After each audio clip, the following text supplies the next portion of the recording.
आज हमारा है रेप्टाइल्स का डे। तो रेप्टाइल्स आप तो जानते हो that one day they were the dominant species and उस पीरियड को क्या बोलते हैं, जुरासिक पीरियड। ओके, जो मेसोजोइक एरा है, एक्चुअली अगर हमारा इवोल्यूशन को हम लोग बांटते हैं तो सबसे पहले है एजोइक एरा, फिर है प्रोटीरोजोइक एरा, फिर है आर्कियोजोइक एरा। तो इनमें ज्यादा कुछ फॉसिल वॉसिल है नहीं, क्योंकि तब जो लाइफ था वो फॉसिल बनाने लायक नहीं था। बट पैलियोजोइक, मिजोजोइक एंड सिनोजोइक, ये तीन मॉडर्न एराज हैं। जो पूरा पैलियोजोइक एरा है वो बेसिकली इनवर्टिब्रेट डोमिनेंट है। जो मेसोजोइक एरा है उसका राजा कौन था? तो Mesozoic era began with reptiles and it ended with reptiles. समझ रहे हो? तो रेप्टाइल से शुरू हुआ एंड रेप्टाइल्स के डायनासोर से शुरू हुआ एंड डायनासोर से ही खत्म हो गया। ओके, तो इसीलिए उस दौरान जब वो डोमिनेट कर रहे थे, okay, where they used to rule the universe या earth, so that period is called Jurassic period, है कि नहीं? इसीलिए उनको हम लोग जुरासिक पार्क पिक्चर बना दिए, याद है कि नहीं? चलिए, so that is why reptile का जो नाम पड़ा है वो रेप्टिलिस से पड़ा है। तो रेप्टिलिस या रेपियर या रेप्टम, इसका मतलब क्या है? Creeping animals. तो टू क्रीप या टू क्रॉल, तो क्रीपिंग, रेंगने वाले जानवर, तो they are called creeping animals. Understood? So इसीलिए ये जो एनिमल्स है हमारा, इसको हम लोग क्रीपिंग एनिमल्स कहते हैं। नाउ अगर आप ध्यान दो तो क्या होगा, तो इसके स्टडी हार्पेटोलॉजी बोलते हैं। उसमें जो लिजर्ड्स है उसके स्टडी को क्या, उसके स्टडी को सॉरोलॉजी बोलते हैं। Okay, that is called saurology. And आपका जो क्या, जो स्नेक्स है उसके स्टडी को ऑफियोलॉजी बोला जाता है।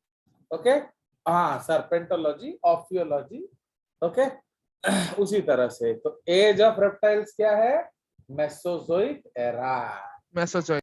ओके, ओरिजिन हुआ Carboniferous era, period of Palaeozoic era, उसमें ओरिजिनेट किए, बट डोमिनेट किस में किए? मेसोजोइक।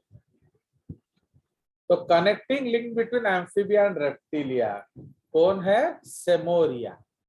ओके, उनको हम स्टेम रेप्टाइल्स कहते हैं, they are called Seymouria. Connecting link between reptiles and Aves, ये आप जानते हो, इसको हम क्या कहते हैं?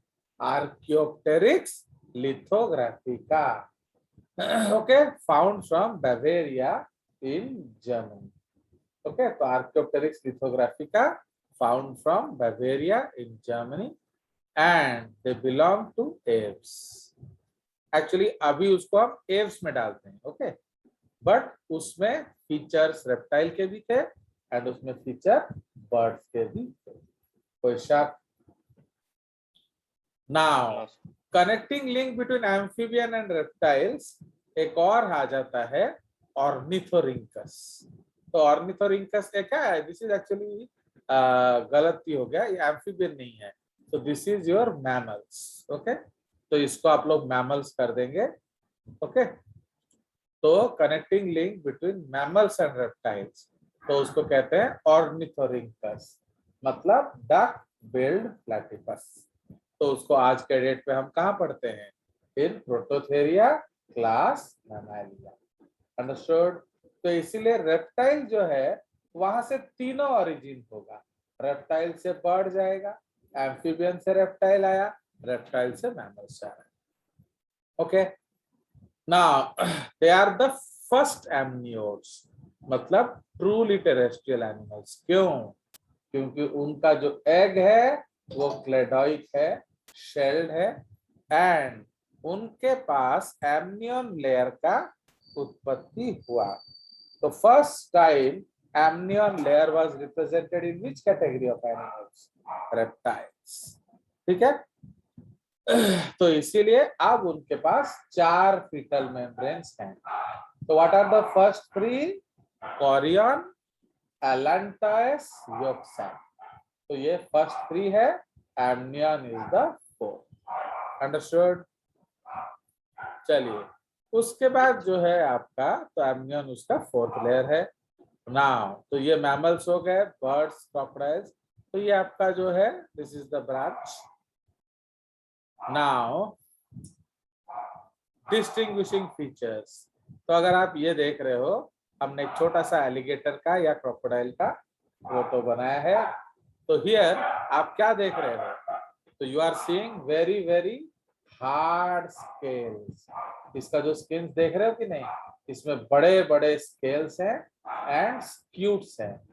अगर स्केल आधा बॉडी से ज्यादा होगा उसको हम कहते हैं स्क्यूट. ओके, सपोज जो विड्थ है एक एनिमल का, उसका हाफ से बड़ा स्केल अगर है तो that is called scute. Okay, so this class represents the first class of vertebrates fully adapted for life in dry places. क्यों बोलो? क्योंकि उनका बच्चा भी हमने पानी को अंदर ले आया. तो what is the plus point of amnion? Amnion secretes amniotic fluid. And ये जो amniotic fluid क्या करता है? बच्चे को डेवलपमेंट करने में मदद करता है. तो इसलिए हमारा जो बच्चा है, even our babies, they are aquatic. मतलब वो लोग एमनियोटिक फ्लूइड में डेवलप करते हैं. ओके, तो अगर आपका बीच बीच में बहुत सारा क्वेश्चन आता है, लाइफ डज नॉट ओरिजिनेट या life can not survive without water. तो how will you prove this point? तो life can not survive without water. Embryogenesis cannot occur.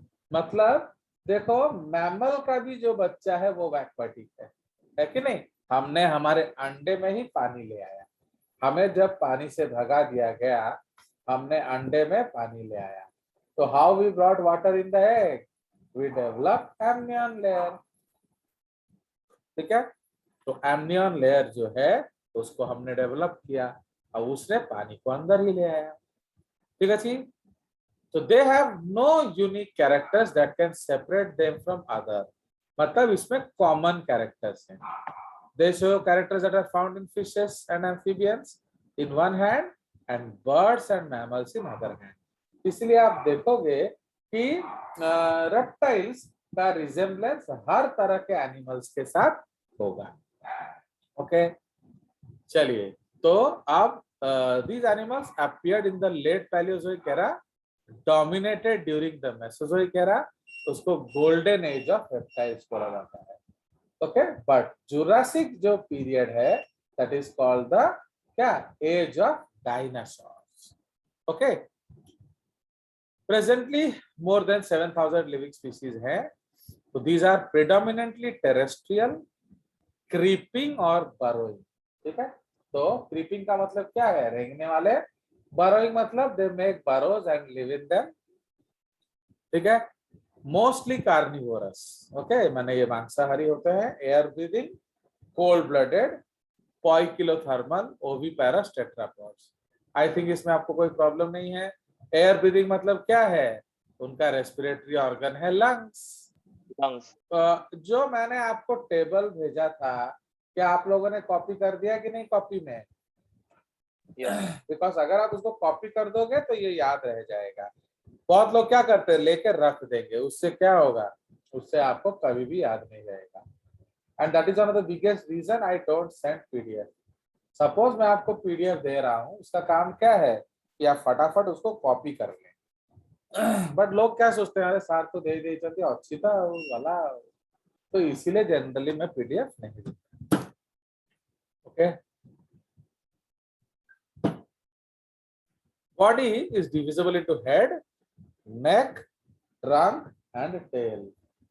मतलब एम्फीबियंस में नेक नहीं था, बट इसमें नेक है. Okay, now limbs 2 pairs. मतलब आप जानते हो टेट्रापोड है, तो ऑब्वियसली लिम्स क्या होगा? 2 पेयर होगा. पेंटाडैक्टाइल मतलब बोलो चारों पैर में कितने उंगलियां होंगे? 5 फिंगर्स होंगे। तो all the legs have 5 fingers. ठीक है। नाउ उसके बाद डिजिट्स प्रोवाइडेड विथ क्लॉज, तो उनका जो नाखून है, नाखून के जगह पर क्या होगा? उसमें क्लॉज होंगे। ओके।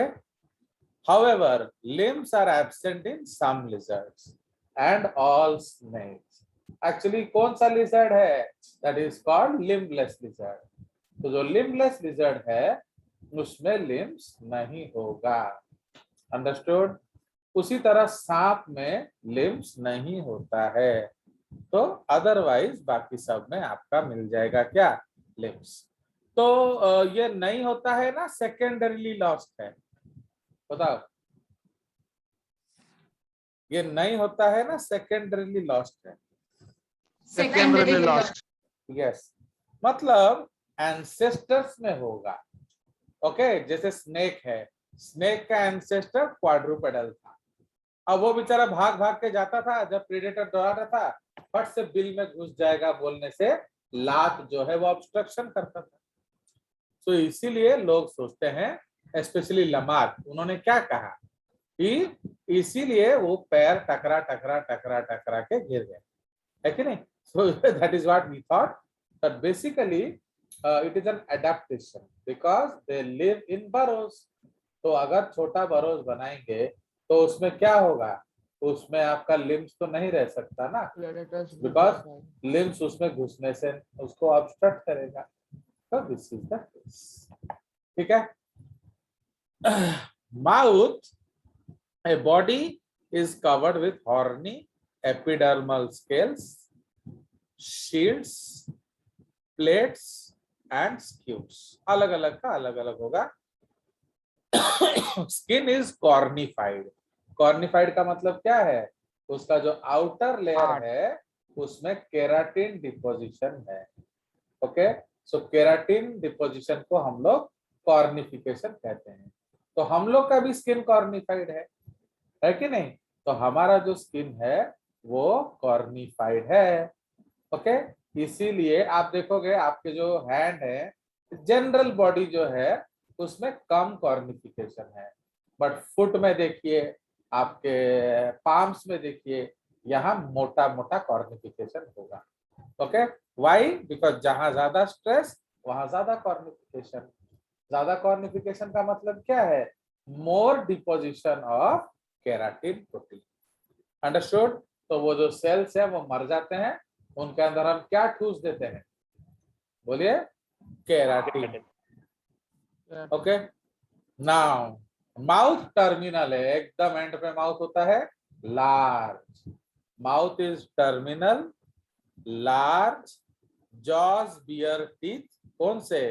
होमोडॉन्ट, प्लूरोडॉन्ट एंड आपका पॉलीफ्यूडॉन्ट। बट क्रोकोडाइल्स में पिकोडॉन्ट होता है, ये तो हम ऑलरेडी डिस्कस कर चुके हैं। प्लूरोडॉन्ट का मतलब क्या है? कि जो टीथ है वो इनर जो जॉ बोन है वो उसके इनर वाल के साथ अटैच्ड है, उसमें ट्रू रूट्स नहीं होगा। समझ रहे हो? तो जिस दांत में ट्रू रूट्स होगा तो उसका गिरना मुश्किल है।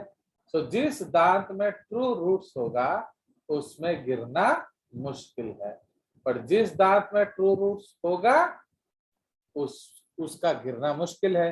पर जिस दांत में नहीं होगा ट्रू रूट्स, क्या होगा? वो आराम से गिर जाएगा। तो जो एक्रोडॉन्ट है आपको लगेगा जैसे दांत के ऊपर रखा गया है, माने गम्स के ऊपर रखा गया है। तो जब गम्स के ऊपर रखा गया है तो क्या होगा? वो आराम से गिर जाएगा, है कि नहीं? अगर मैं आपको बना के दिखाऊं, ये कुछ ऐसा दिखेगा आपको। ओके, सपोज ये हमारा जॉ बोन है, ठीक है, ये हमारा जॉ बोन है। तो अब हम लोग क्या करेंगे? टीथ बनाएंगे। तो बिल्कुल ऊपर जो टीथ रखा होगा उसको क्या कहेंगे? एक्रोडॉन्ट टीथ। समझ रहे हो? बट किसी किसी दांत, कोई कोई दांत क्या होगा मालूम है? आपको बाहर से लगेगा जैसे उसमें रूट्स हैं, पर अगर आप उस तरफ देखोगे तो रूट क्या है, वो inner side of jaw bone के साथ अटैच्ड है।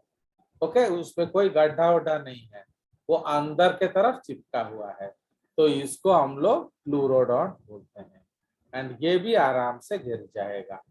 बट किसी किसी दांत में क्या होता है, डेफिनाइट सॉकेट होते हैं, समझ रहे हो? In some teeth you will find definite sockets, समझ रहे हो? तो ये आपका डेफिनाइट सॉकेट है। सॉकेट का मतलब क्या है, गड्ढा। ओके, अब इसमें डेफिनाइट सॉकेट है, इसमें आपके दांत आएंगे। So the teeth will arise from the socket. तो इस तरह से आपका टीथ आएगा। तो इसका मतलब क्या है, उसका ऊपर वाला, suppose this is jaw bone, and ये क्या है, ये सपोज आपका गम्स है, भाई दिस इज गम्स, है कि नहीं? तो इसीलिए जो टीथ ऊपर दिखता है उसको हम क्या कहते हैं, क्राउन। जो टीथ रूट में घुसा होगा उसको, सॉकेट में, उसको क्या कहते हैं, रूट। एंड जो दांत मसूड़ों के अंदर होगा उसको क्या कहते हैं, नेक। अंडरस्टूड? कोई शक, समझ में आया कि नहीं ऑल ऑफ यू? प्लूरोडोंट समझ में नहीं आया, वो अंदर प्लूरोडोंट अंदर, मैंने अब उसको आपको मैं कैसे समझाऊं, मतलब वो अंदर, जैसे अभी आप क्या करो, एक लकड़ी का फट्टी लो, उसको क्या करो, जो टेबल के अंदर के साइड में ठोक दो, तो इसका मतलब क्या है, वो रूट में है ना, सिर्फ बाहर से दिख रहा है एज इफ रूट में है? का बताइए मतलब नेल से, क्या? नेल से ठोक देंगे उसे अंदर की हाँ, तरफ। अरे महामूर्ख, तो लकड़ी को तो नेल ही से ठोकेगा ना, अब दांत हाँ को नहीं ठोक देना। तो वो लगेगा सिर्फ। तो वो सिर्फ अटैच्ड है, उसको धकेल दोगे तो गिर जाएगा। बट जो पूरा गड्ढे में से निकला वो आराम से गिरेगा नहीं, तो समझ रहे हो? तो इसीलिए if the teeth is only attach to the jaw bone, आधा दांत ऊपर है, आधा दांत जॉ बोन के साथ चिपका हुआ है, तो आपको क्या लगेगा, जो अंदर वाला दांत कहाँ है, रूट में है कि नहीं? आपको लगेगा कि नहीं जैसे उसका रूट है? अरे गधा, जब दांत का आधा आपको बाहर से दिख रहा है तो आपको लगेगा कि नहीं आधा वाला रूट के अंदर होगा? यस बट उसमें रूट होता ही नहीं है, इसका मतलब आधा दांत कहाँ गया, वो अंदर चिपका हुआ है, समझ रहे हो? तो अगर चिपका सर हुआ है, मतलब हाँ बोलो। सर ऐसे बोल सकते हैं कि अगर हम एक वो पिन को ड्रिल करते हैं वो होगा रूटेड, मतलब थिकोडोंट, और वो जो एल्पिन से मारते हैं वो होगा प्लूरोडोंट। आप देखिए भैया, आपको मैं साइड व्यू दिखाता हूँ, ये आपका साइड व्यू है। फाइन, देख लो तुम्हारा तो तोड़े रख लूँ। तो ये आपका साइड व्यू है, ओके। तो ये आपका गम्स है, रूट है, फाइन, एंड ये आपका क्या है, गम्स है। So this is the side view of teeth. तो आपको रूट कैसे, टीथ कैसे दिख रहा है, आपको जो टीथ है वो ऐसे दिख रहा है, फाइन। तो this is what you are seeing. तो आपको क्या दिख रहा है, आधा दांत बाहर है एंड आधा दांत यहां से दिख रहा है क्या आपको, बोलिए? नहीं दिख रहा नहीं है है, दांत। इसका मतलब वो रूटेड है, तो आपको क्या लगेगा, as if it is rooted. But जब अंदर आके देखोगे तो क्या पता चलेगा, वो तो इधर अटैच्ड है, चिपका हुआ है, तो अगर ऐसे जोर से धक्का दे दोगे तो वो गिर जाएगा। बट आपका जो थिकोडोंट होता है उसमें क्या होगा, सपोज ये रूट है, सपोज ये गम्स है, ओके, एंड ये आपका रूट है, ये आपका जॉ बोन है। तो एक्चुअली क्या होगा, तो there will be a definite hole, एक डेफिनाइट होल ऐसे जॉ बोन में होगा। अंडरस्टूड? तो इसीलिए अगर आप जॉ बोन को देखेंगे ऐसा डेफिनाइट छेद आपको ऑलरेडी दिखेगा। तो अब दांत कहां से आता है? दांत अंदर से उगना शुरू करेगा। तो this is the teeth, slowly and slowly and slowly it will come out. समझ रहे हो? तो ये जो दांत है ये हड्डी के अंदर है, ये बाहर है। तो ये क्या कहलाया? क्राउन। जो गम्स में है उसको क्या कहा हमने? नेक। एंड जो हड्डी के अंदर धंसा हुआ है उसको क्या कहते हैं? रूट। तो इसका मतलब इसका ट्रू सॉकेट है, सॉकेट का नाम है थीका। तो जिसका सॉकेट है वो है थीकोडॉन। बट इसमें सॉकेट है? नहीं है। नहीं है, तो इसलिए इसका ये नॉट थीकोडॉन। तो इसमें क्या हुआ? दांत एक तो मसूड़ों में है एंड आधा इधर चिपका हुआ है। इट में बी ग्लूड, मतलब कोई कनेक्टिव टिश्यू से जोड़ दिया होगा, क्योंकि आप जानते हो okay, teeth is equal to bone is equal to cementum.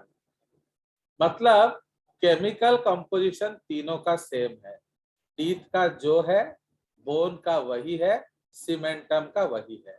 Cementum semi solid होता है, ये दोनों सॉलिड होते हैं। अब हमने टीथ लिया, सीमेंटम को साथ लेकर हड्डी के साथ जोड़ दिया तो चिपक गया। बट अगर जोर से धक्का लगाओगे तो ये गिर जाएगा। क्यों? ये रूटेड नहीं है, इसलिए इसको हम लोग क्या कहते हैं? False roots. माने लोगों को लगता है आधा दांत दिख रहा है, आपको आधा दांत दिख रहा है, आधा दांत नहीं दिख रहा, इसलिए आपको क्या लगेगा कि वो रूटेड है, बट इसमें रूट्स नहीं है। इसमें आपको आधा दांत दिख रहा है तो आपको क्या लगेगा? ये रूटेड है, बट इसमें रूट है, तो इसका मतलब ये ट्रू रूट्स हैं एंड ये फॉल्स रूट्स हैं। समझ में आया? अब यस सर। जैसे हम लोग कभी, तुम लोग क्या ना जिंदगी में क्रिकेट खेले हो कि नहीं? Yes sir. तो जब हम क्रिकेट खेलने जाते हैं तो जैसे वो जो पौड़िया है उसमें हम लोग क्या करते हैं? आप वहां आपको लेकर विकेट ठोकना होता है कि नहीं? तो आपको लेकर you have to put a wicket. तो अब उसमें तो गड्ढा नहीं होता, तो how will you put your wickets? किसी इसलिए हम चीज लोग से बहुत सपोर्ट कर देते हैं। पहले लोग क्या करते हैं, लड़के लोग उधर सुसु कर देते हैं। तो जब थोड़ा सुसु कर दिए, मिट्टी भीग गया तो दुम दुम दुम दुम ठोक कर विकेट ठोक दिए। ओके, तो इसका मतलब क्या है? वहां पहले से गड्ढा था ना नहीं था? नहीं था। नहीं। नहीं था। तो सपोज आजकल तो कोई वहां मुतेगा नहीं, बिकॉज तुम लोग शहरी लड़के हो। Will you do that? सुसु करोगे एंड विकेट ठोक दोगे? No sir. नहीं, क्योंकि आपको शर्म लगेगा, क्योंकि वही अगर विकेट कीपिंग करोगे, वही विकेट अगर हाथ से पकड़ना पड़ा तो इसलिए आप ऐसा नहीं करोगे। तो जब आप ऐसा नहीं करोगे तो क्या आपका विकेट घुसेगा? No sir. तो क्या आपका वो विकेट घुसेगा? नहीं। तो हाँ, बहुत सर। टाइम हम लोग क्या करते हैं, बहुत टाइम हम लोग क्या करेंगे, पीछे ईटा रख देंगे एंड आगे ईटा रख देंगे एंड बीच में विकेट फंसा देंगे, है कि नहीं? ये इजी वे है। तो ना तो इसमें ग्राउंड में छेद करना पड़ेगा और ना ही आपको क्या विकेट को मुतना उठना पड़ेगा। तो समझ रहे हो कि नहीं? तो इसलिए इतना जो विकेट का हिस्सा वो किधर गया? हाँ, थैंक यू। हाँ दिया, हाँ दे दिला वाला। ओके, जोड़ा मुंह पे आस्ते ला बैक। सो अब ये जो है इतना विकेट आपका कहाँ गया? बोलो। दो ब्रिक के बीच में। एक के बीच में। ना रूटेड है, नहीं, ब्रिक के बीच में। समझ में आया? बट जो हम लोग क्रिकेट स्टेडियम में जाएंगे, जैसे अब ये लोग लॉर्ड वार्ड में जाते हैं खेलने के लिए, तो वहां क्या होता है, वहां पिच में ऑलरेडी छेद होते हैं। क्यों भैया? क्योंकि वो क्रिकेट पिच है, तो वहां ठोकना ही विकेट है। समझ रहे हो? जो डेजिग्नेटेड क्रिकेट स्टेडियम होता है वहां फुटबॉल उटबॉल नहीं खेलते, क्योंकि उनको उतना पैसा मिलता है कि उनको किराए पे देने का जरूरत नहीं है। तो समझ में आया? तो इसलिए ऑलरेडी देयर आर होल्स, तो हम लोग क्या करते हैं, विकेट लेके उसमें डाल देते हैं। तो इसका मतलब उधर प्री एग्जिस्टिंग रूट था। ओके, सो उधर प्री एग्जिस्टिंग रूट था, आपने सिर्फ डाल दिया। तो इसका मतलब आपका जो थोड़ा सा विकेट किधर गया, सॉकेट के अंदर। समझ रहे हो? तो सॉकेट के अंदर, तो अब कौन सा विकेट इजीली गिर जाएगा, सॉकेट वाला ना तुम्हारा ये ईटा वाला? ईटा वाला। समझ में आया? तो दैट इज द कंसेप्ट। आया समझ? सो दैट इज द केस। तो इसीलिए आपको थिकोडॉन टीथ एक्चुअली रूटेड है, बट जो आपका जो अदर टीथ है, जो प्लूरोडॉन टीथ है, वो विजिबली रूटेड है, वो एक्चुअली रूटेड नहीं है। Understood? Yes sir. Okay, so like that। तो समझ में आया कि नहीं? so that is the concept। रूटीना दे दे, सुबह को दे दे रूटीना। चलो, मैक्स को क्या ना थोड़ा बोलना पड़ता है, उसका रोटी को सुबह को दे देंगे, बर्ड को, तब जाके वो खाता है, नहीं तो उसको नखरा करता है। चलिए, अगर उसको बोल दोगे ना उसका रोटी हम सुबह को दे देंगे, तो वो धड़ धड़ खाएगा, नहीं तो नखरा, हजार नखरा है उसका। चलिए, माधव दे दो सुबह को रोटी, मैक्स रोटी तो समझता भी है। Now do you understand Fico fluoro? और आप लोग क्या Yes, पढ़ sir। रहे थे रे बाबा? आप लोग सब पुराना क्लास में क्या पढ़ रहे थे? सब भूल गए हो? होमो चलिए हेट्रो याद है। चलिए, तो होमो हेट्रो में क्या रखा है जो आपको याद नहीं रहेगा? हाँ, चलिए, तो नाउ नेक्स्ट। सो नाउ जो है, अब हम लोग क्या करेंगे? सो नाउ उसका मतलब क्या है? तो in case of these animals, okay, हमने दांत डिस्कस कर लिया। उनके जो नाक है, ओके, नॉस्ट्रिल्स, तो नॉस्ट्रिल्स के पास एक जैकॉब्सन ऑर्गन होता है, उसको हम लोग क्या कहते हैं? Vomeronasal organ. Okay, so that is called vomeronasal organ. And ये क्या करेगा वोमेरो नाजल ऑर्गन? ये स्मेल में मदद करता है। तो it is N olfactory organ. जल्दी काट के चक्कर दो। Okay, it is N olfactory organ. आया समझ? So this is the concept. Now respiration कैसा होता है? With the help of lungs। ठीक है, बट टर्टल्स में क्या है, वो लोग जिंदगी भर पानी में रहते हैं, तो लंग्स होने के बावजूद भी उसका इस्तेमाल वो नहीं कर सकते। Plus another problem of turtle is, उनका जो रिबकेज है ना, वो शेल के साथ फ्यूज हो जाता है। इसका मतलब क्या है? वो वॉल्यूम इंक्रीज डिक्रीज नहीं होगा। तो जब उसका वॉल्यूम इंक्रीज डिक्रीज नहीं होगा तो क्या होगा बताइए? So in that case, okay, it cannot breathe. तो दैट इज व्हाई उनका जो क्लोआका है उसको वो लोग रेस्पिरेशन में यूज करते हैं। ठीक है जी। हार्ट 3 और 4। हाँ बोलो। सर टर्टल्स के क्लोआका में 4 ओपनिंग्स होते हैं। ओपनिंग 4 नहीं होते बेवकूफ, उधर जो मेम्ब्रेन है वो गैस एक्सचेंज करता है, समझ रहे हो? गैस एक्सचेंज करना है ना हमें, तो इसीलिए वो गैस एक्सचेंज करेगा। Okay, because that is the exposed part. समझ रहे हो ना? तो आप किसके साथ गैस एक्सचेंज करेंगे? विथ द वाटर और विथ द एयर। तो एक्सपोज्ड पार्ट से ही करेंगे ना, या जो पार्ट अंदर है उससे करेंगे? अंडरस्टूड? एक्सपोज से कर। चलिए, तो अब जो हार्ट है ये मैं आपको थोड़ा दिखा देता हूं। अगले क्लास में दिखाएंगे, क्योंकि ये तो अभी कट जाएगा ना। तो हार्ट जो है हमने क्या डिस्कस किया था कि जनरली रेप्टाइल्स में 3 चैम्बर्ड हार्ट होता है, but in case of crocodile 4 chambered heart होता है। But irrespective of the fact crocodile में 4 चैम्बर्ड हार्ट होता है, उनका ब्लड क्या होता है, मिक्स कर जाता है। कहाँ मिक्स कर जाता है, कॉमन सिस्टमिक कॉमन आवर्ता सिस्टम में। One systemic art. ओके, तो यही चीज हम थोड़ा ड्राइंग करके समझाएंगे। Understood? So like that.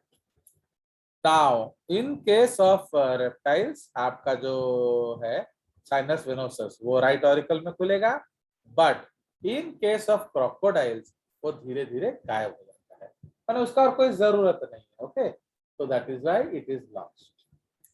Fine. Now, in case of your kidneys, तो इनमें आपका क्या है, तो इनमें आपका जो मेटानेफ्रिक किडनी होगा, बट लूप ऑफ हेनले अभी बना नहीं है। तो ये सब क्या है, इसका मीनिंग मैं आपको अगले सेशन में बताऊंगा, क्योंकि अभी जस्ट कट जाएगा। ठीक है, what is this meaning we will discuss in the break. चलिए, कुछ पूछना तो पूछ सकते हैं तब तक। Sir loop